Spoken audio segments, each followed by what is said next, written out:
Hello दोस्तों, नमस्कार। आप सभी को स्वागत करता हूं आपका अपने यूट्यूब चैनल स्टेट लेवल पर। दोस्तों, भारतीय इतिहास अर्थात राष्ट्रीय आंदोलन में एक टॉपिक लिखा हुआ है विधायी संशोधन। अर्थात ब्रिटिश काल में जितने भी एक्ट आए हैं उनके माध्यम से जो जो घटनाएं देखने को मिलती है उनको एक फैक्ट के माध्यम से मैंने तैयार किया है और सिलेबस में सीधा सीधा लिखा हुआ है विधायी संशोधन।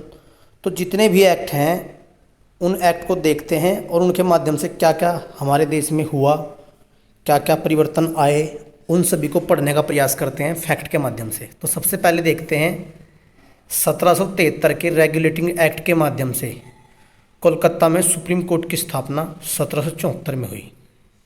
यानी सबसे पहला एक्ट हम पढ़ रहे हैं 1773 का रेगुलेटिंग एक्ट। उस एक्ट के माध्यम से हम देखेंगे क्या क्या परिवर्तन हुए। तो दोबारा फिर बता देता हूँ, 1773 के रेगुलेटिंग एक्ट के माध्यम से कोलकाता में सुप्रीम कोर्ट की स्थापना 1774 में हुई, जिसमें एक मुख्य न्यायाधीश एलिजा एम्पे के अतिरिक्त 3 अन्य न्यायाधीश थे। इसके विरुद्ध अपील प्रीवी काउंसिल में होती थी। मतलब इसके जो विरुद्ध अपील की जाती थी वो प्रीवी काउंसिल में होती थी। इसका मुख्य उद्देश्य कंपनी के कार्यों को भारत तथा ब्रिटेन दोनों स्थानों पर नियंत्रित करना तथा कंपनी में व्याप्त दोस्तों को समाप्त करना था। मतलब जो कंपनी में भी थे और वैसे भी थे उनको समाप्त करने का उद्देश्य था। इस एक्ट के माध्यम से अंग्रेजी क्षेत्र का गवर्नर जनरल बना दिया गया।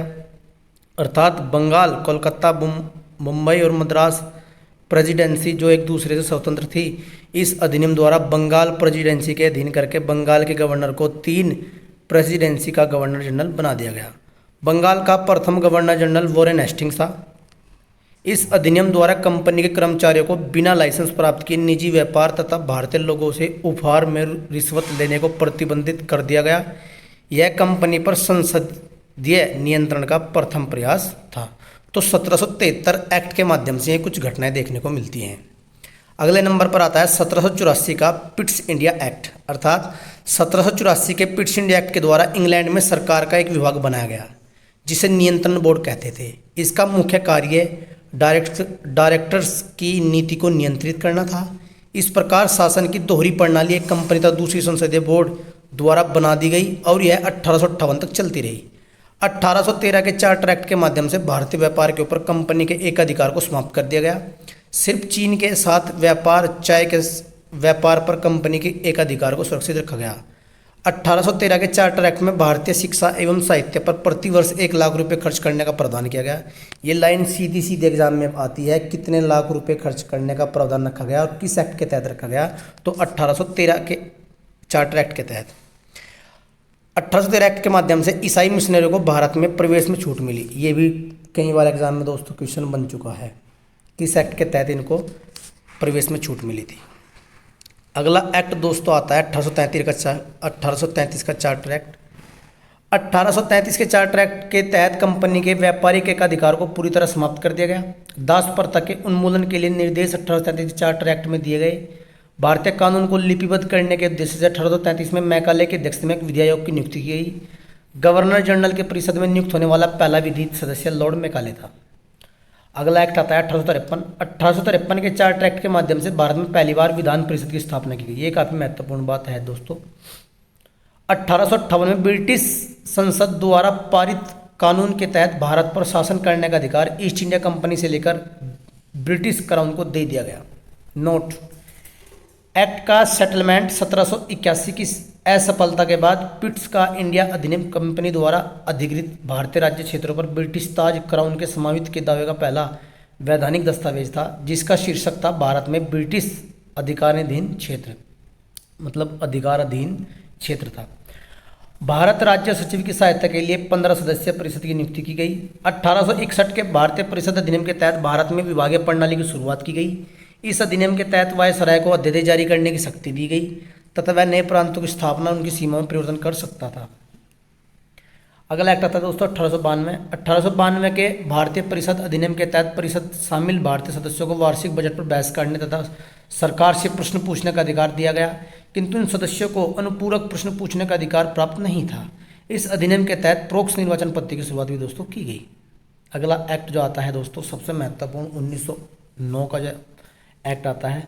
1909 के भारतीय परिषद अधिनियम के तहत केंद्रीय विधानसभा के भारतीय सदस्यों को अनुपूरक प्रश्न पूछने का अधिकार प्रदान किया गया, लेकिन यह सदस्य विदेशी एवं विदेशी राज्यों के मध्य संबंध, रेलवे पर होने वाले व्यय ऋण पर भुगतान किए जाने वाले ब्याज के संबंध में प्रश्न नहीं पूछ सकते थे। इस अधिनियम के माध्यम से भारत में पहली बार मुस्लिमों के लिए अलग पृथक निर्वाचन मंडल की व्यवस्था की गई। के.एम. मुंशी ने पार्लियामेंट सुधार भारतीय परिषद अधिनियम 1909 को लेकर कहा कि इस एक्ट ने भारत में उभरते प्रजातंत्र का गला घोट दिया है। नोट: संविधान निर्माण के दौरान के.एम. मुंशी संचालन समिति के अध्यक्ष थे। के.एम. मुंशी प्रारूप समिति के 7 सदस्यों में से एक थे। प्रारूप समिति के अध्यक्ष डॉक्टर भीमराव अम्बेडकर थे। ये आपने पता ही है दोस्तों। 1909 के एक्ट के प्रावधानों में हितैषी निरंकुशवाद की संख्या दी गई है। मार्ले भारत का राज्य सचिव था, मिंटो भारत का वायसराय था। भारत शासन अधिनियम 1919 में पहली बार भारत में उत्तरदायी शासन जैसे शब्दों का प्रयोग हुआ। केंद्र में द्विसदनीय व्यवस्था की स्थापना की गई, जिसमें एक राज्य परिषद तथा दूसरी केंद्रीय विधानसभा के नाम से जाना जाता था। इस अधिनियम के माध्यम से प्रांतीय स्तर पर द्वैध शासन प्रणाली की स्थापना की गई। प्रांतीय विषयों को 2 भागों में बांटा गया, आरक्षित तथा हस्तांतरित। जो मतलब 2 भागों में बांटा गया, एक तो आरक्षित और एक हस्तांतरित। 1919 के अधिनियम के द्वारा सिख, यूरोपीय, एंग्लो इंडियन, भारतीय इसाई को पृथक प्रतिनिधित्व दिया गया। इस अधिनियम के द्वारा ही भारत में महिलाओं को पहली बार मताधिकार प्रदान हुआ। ये महत्वपूर्ण बात निकल कर आती है दोस्तों सामने। भारत शासन अधिनियम 1919 को मॉन्टेग्यू चेम्सफोर्ड सुधार भी कहा जाता है। मॉन्टेग्यू भारत का राज्य सचिव है, चेम्सफोर्ड भारत का वायसराय था। अब देखते हैं परीक्षा की दृष्टि से कुछ महत्वपूर्ण प्रश्न। किस एक्ट के माध्यम से किस वर्ष कोलकाता में सुप्रीम कोर्ट की स्थापना हुई? तो मैंने भी बताया था, रेगुलेटिंग एक्ट के तहत 1773 में, 1774 में हुई।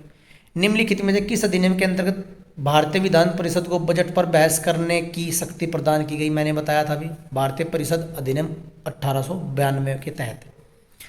भारतीय विधान पालिका पहली बार द्विसदनीय बनाई गई 1919 के भारत सरकार अधिनियम द्वारा। इसका ऑप्शन नंबर 3 सही हो जाएगा। कार्य संचालन समिति के अध्यक्ष मैंने भी बताया था दोस्तों, चौथे का ये के.एम. मुंशी हो जाएगा। किस एक्ट के माध्यम से ईसाई मिशनरियों को भारत में प्रवेश में मिली छूट? ये मैंने बताया था अभी, 1813 हो जाएगा इसका, 1813 जाएगा, ये 1813 वाला हो जाएगा दोस्तों। आगे बढ़ते हैं। गवर्नर जनरल की परिषद में नियुक्त होने वाला पहला विधि सदस्य कौन था? तो ये लॉर्ड मैकाले था। इसका ऑप्शन सी करेक्ट हो जाएगा। किस एक्ट के माध्यम से बंगाल, कोलकाता, मुंबई, मद्रास प्रेसिडेंसी को बंगाल प्रेसिडेंसी में बनाया गया? ये भी महत्वपूर्ण क्वेश्चन दोस्तों देखने को मिलता है। इसका हो जाएगा रेगुलेटिंग एक्ट 1773 एक्ट के माध्यम से, जो पहले एक्ट था मैंने उसके माध्यम से बताया था। 8वां क्वेश्चन देखते हैं। बंगाल प्रेसिडेंसी के प्रथम गवर्नर निम्न में से किसको बनाया गया था? तो वॉरेन हेस्टिंग्स को बनाया गया था। किस अधिनियम के द्वारा महिलाओं को पहली बार मताधिकार प्राप्त हुआ? तो भारत, ये मैंने अभी बताया था, भारत शासन अधिनियम 1919 के तहत दोस्तों हुआ था। 10वां क्वेश्चन देखते हैं। किस एक्ट को प्रावधानों का हितैषी निरंकुशवाद की संज्ञा भी दोस्तों दी जाती है? तो भारतीय परिषद अधिनियम 1909।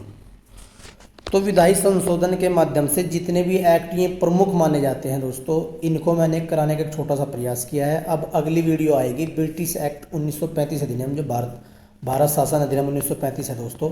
उस पर भी 2-3 क्वेश्चन एग्जाम में आते हैं, तो अगली वीडियो हम उस पर बनाएंगे। तो ये वीडियो आप बड़े ध्यान से देखिए और प्रत्येक क्वेश्चन को एग्जाम में सही कीजिए दोस्तों। धन्यवाद दोस्तों।